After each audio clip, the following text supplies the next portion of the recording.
Hello साथीहरु, good afternoon. के छ खबर? सन्चै हुनुहुन्छ? म चाहिँ ड्युटीबाट रुम फर्किँदैछ। अब रातको 8 बजे फेरि ड्युटी आउनुपर्छ। म चाहिँ रुम फर्केको। अब मलेसियाको बसाइ पनि धेरै छैन, अब छिटै पिट मारिँदैछ। अब मलेसियाको बसाइ पनि धेरै छैन, के गर्ने, आफ्नो घर पनि फर्किनु पर्छ। घर त फर्किया हो, त्यही पनि अब धेरै भयो। अब घर त जाँदै आउँदै गरिरह हो, त्यही पनि अब छिटै अब घर फर्किनु पर्छ। अब मलेसियाको बसाइ अब पिट मार्ने दिनहरू आउँदैछ, त्यस्तै हो। नेपालतिर गएर अब केही गर्नुपर्छ। कति विदेशमा मात्रै दुःख गर्ने, आफ्नो देशमा नि गएर केही गरौँ भनेर सोच्यो।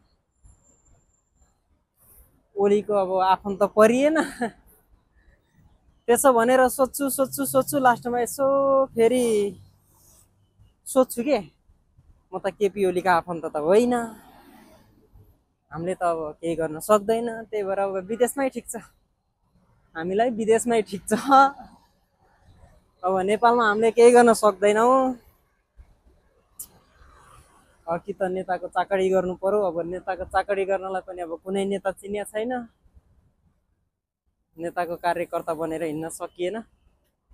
र बाँचुन्जेलसम्म नेताको कार्यकर्ता बनेर हिँड्न पनि नपरोस्, आफैले दुःख गरेर खाने हो। आफैले दुःख गरेर नेताको कार्यकर्ता बनेर खान नपरोस्। जे छ जति छ आफूसँग जति छ त्यतिमै रमाउन सिक्ने हो। त्यस्तै हो साथी। अब विदेशको यात्रा एक दिन त बिट मार्नै पर्ने हो, एक दिन मरिहाल्छ, बिट त मरिहाल्छ। त्यही पनि नेपालमा गएर अहिले नेपालको अवस्था हेर्दा हामी अब नेपाल फर्केर गएर केही पनि गर्न सकिने छैन क्या। 15-20 लाख पैसाले केही पनि गर्न सकिँदैन। त्यही भएर अब बरु विदेशमै ठिक छ।